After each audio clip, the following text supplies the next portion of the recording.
Hi everyone and welcome to Isamu Rat Care.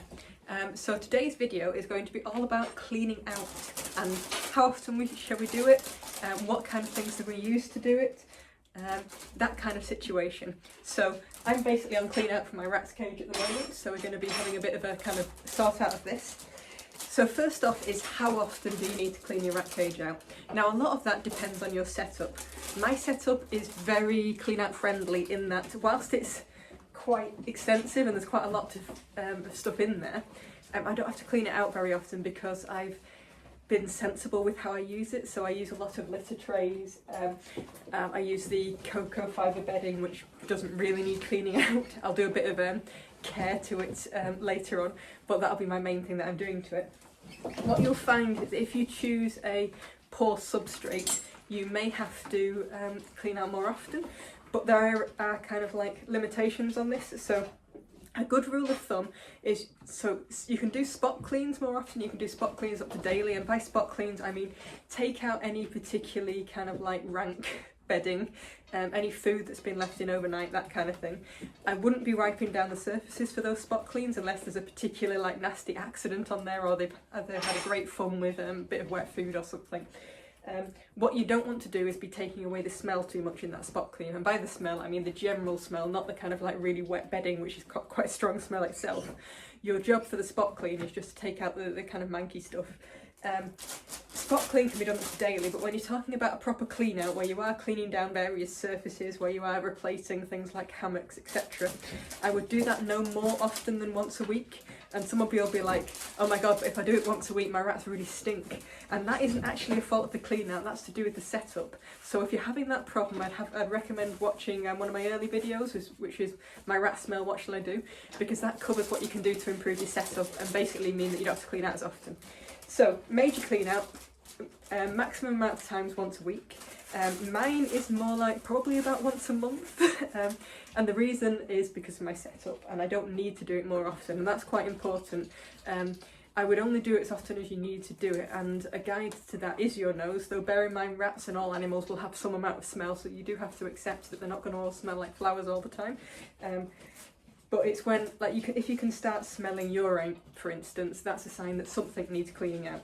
So I do like my full clean out about once a month. It can sometimes be a little longer, a little bit less long, because what I also do in the meantime with my setup is I change the litter trays, and that's basically when I start smelling them, I will give them a proper kind of clean out, and that can be every 2-3 weeks, something like that. So I find actually if I clean the litter trays it might go for a little bit longer without me needing to do a full clean out, and by full clean out I mean get everything out, give it a clean over, kind of put it back in a completely new configuration.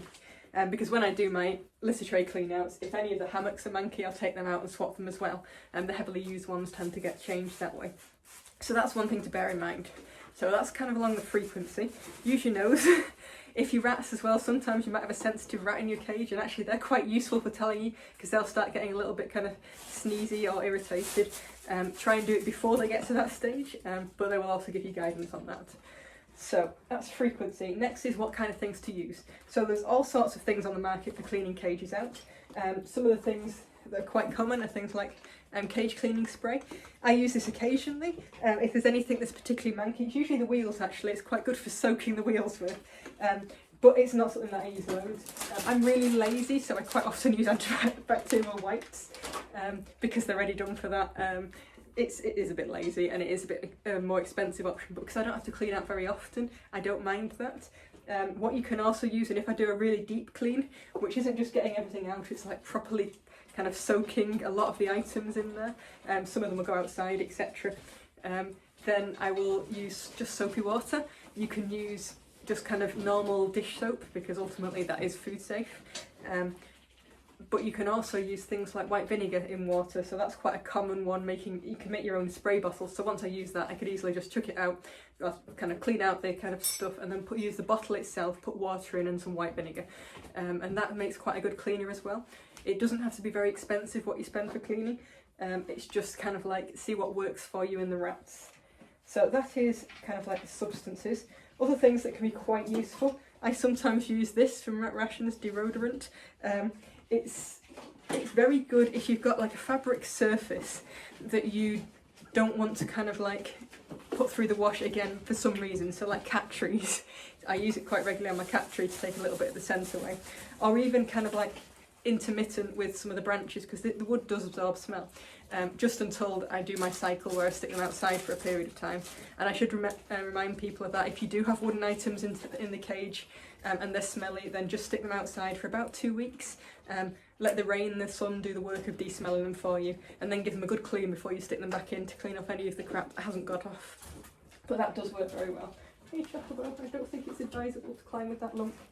Bless her. Hopefully it's surgery this Thursday, so everything crossed for little Chocobo that she makes it this time.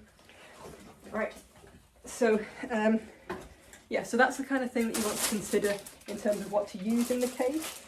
Of course, I always have good old trusty dustpan and brush. I really like this dustpan as much as it's like rusty as hell, because it's actually metal. So it means that the rats don't chew it off. You know, you get those plastic ones with those little kind of rubberized ends to kind of make it easier for you to sweep stuff up off it. Well, the rats eat those, so if it's in the rat room, I lose that seal. So I found this once at a rat show, and it's been amazing because the rats can't destroy it, and as much as like the paint's flaking off a bit and such, it's done me really proud and I'm dead pleased with it. So I use this to usually to scoop up some of the kind of litter and such in there. Remember, I don't have to change the substrate in this cage. I would if I was doing the top cage. But I also use the brush to kind of brush stuff off. You can get kind of tougher, wirier brushes, which are really good when you come to a really deep clean for scrubbing those branches, or scrubbing anything really.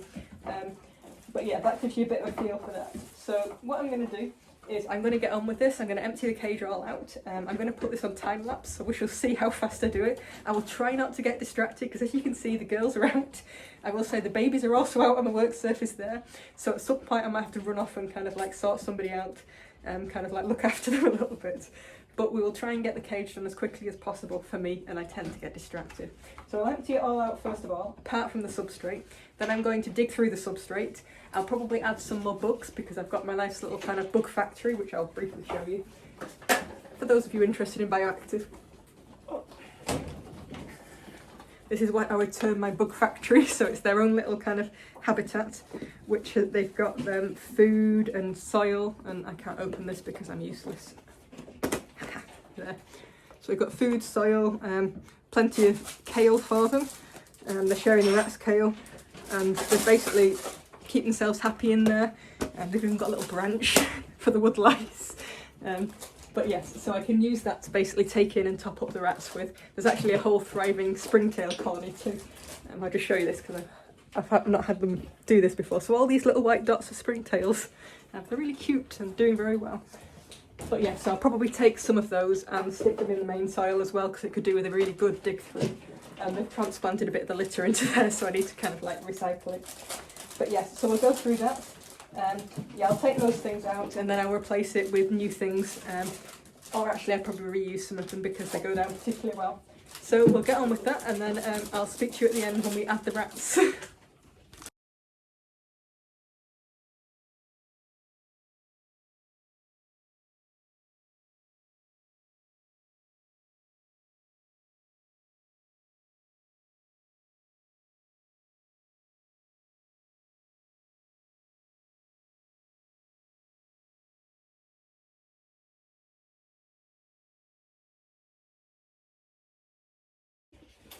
Right, we have now got a basically empty cage. There's a few branches and bits in there, and that one's there because it's a bastard to remove. I'll do it when I do my next really big deep clean. But to be honest, at the moment it's fine. I've given it a bit of a clean over. You'll see from what I'm doing, I'm not basically kind of getting everything to be perfectly clean. I'm not after a sterile environment with the rats. In fact, the bioactive thing works because it's not particularly sterile. What I'm after is removing any of the kind of like the bulk of the muck, the dirt, making sure it's kind of like clean to a point, but again, not getting it too shiny, sparkly clean. To be fair, with kind of wood and such in a cage, you're going to struggle with that anyway. But I don't want my rats to live in a sterile environment. I feel a certain amount of bacteria is good for them, much like with humans. Kind of too sterile environment is linked with asthma and such, so I want to expose my rats to a certain amount of bacteria in a controlled, familiar setting to kind of build up their immune system.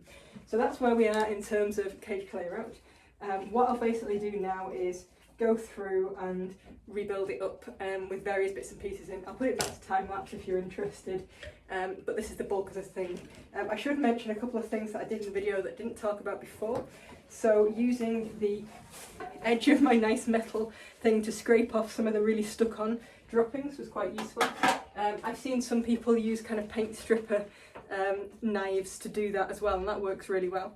Also, about just before I started the really kind of digging out substrates and such, I removed the rats. I love having the rats out for free range because it's fun, but when you get to that stage they normally try and eat a hole in the bin bag or sit on the scoop as I'm trying to scoop stuff out, so it's a lot easier to do it like this, and plus then it's a nice surprise for them when I do reassemble it. I also used a scrubbing kind of sponge to get off the worst of the muck. If I was going deep clean I might soak the trays, but what I should mention with both, like the fact I haven't scrubbed all the bars, I've only kind of spot cleaned where it needed it, and the same with the trays, I haven't deep cleaned those. The more you kind of get metal cages wet, the more prone they are to rust. There are patches of rust already on my trays, which is a bit of a shame.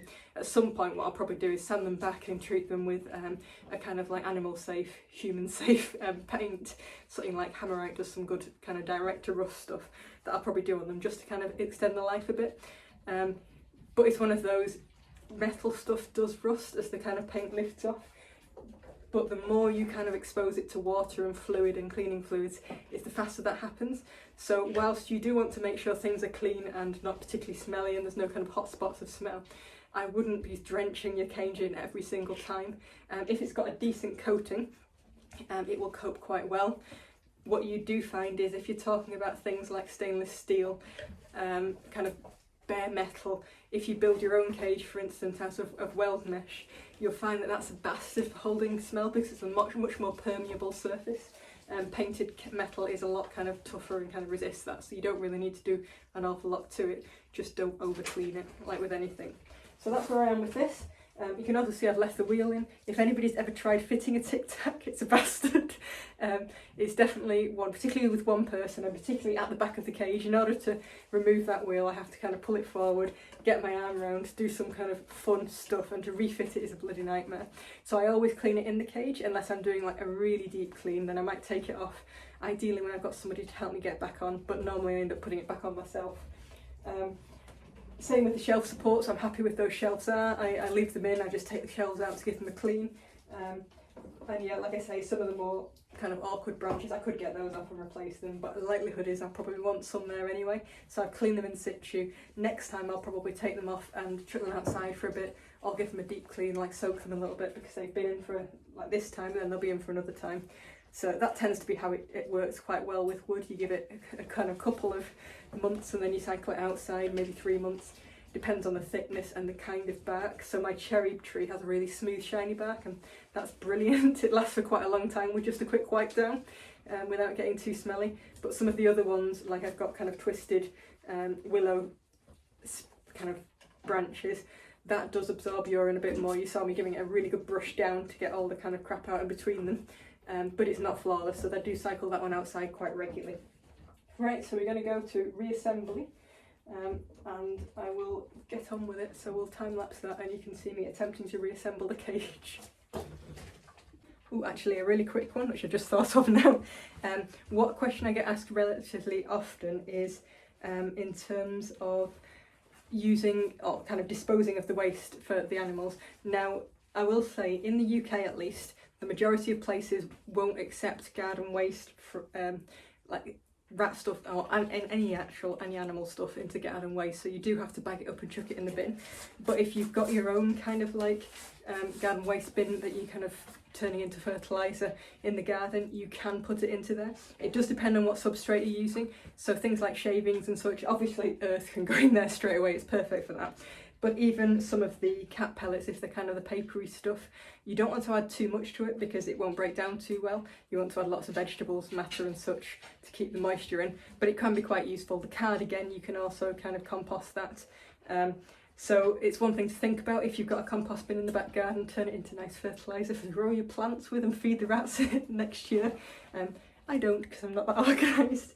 Probably should actually, with the amount of waste that... Actually no, saying that, I'll show you this.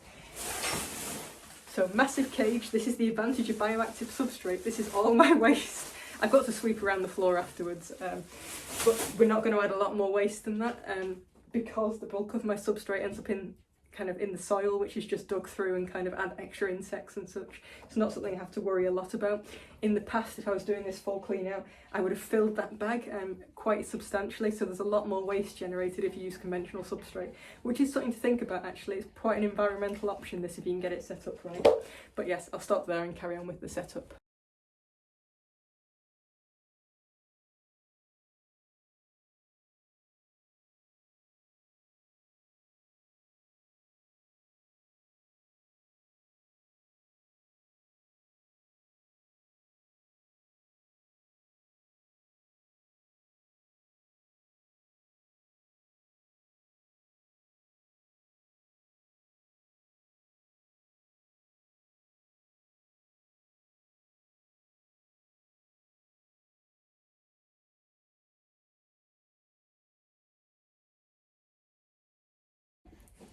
So there we have a cleaned out cage and a very hay-filled gemma. I'll probably add the rats and then kind of tweak things a little bit, but I just wanted to give you kind of a bit of an overshoot. You can see that I've added some bamboo, which I sometimes do, sometimes don't. It won't last that long. It lasts probably 3 to 4 days for some of the items. The ones in the ground will last a bit longer, well, until the rats kind of chew the leaves off. They really do enjoy doing that. So that's where we've kind of got. When I was kind of setting it up, I tend to do the major items first. So I do the kind of big branches, which I know will be a pain in the backside for me to get in if I don't put them in first. And my cargo net, which is my major fall catcher there, to stop anybody falling a long way. Though there is a few other bits and pieces. I try and make sure when I'm kind of standing back and looking at it, I'm looking for obvious spaces that rats can fall down. But actually overlapping the shelves also helps with that. So there we are. I will stick the rats in and we'll see what they make of it.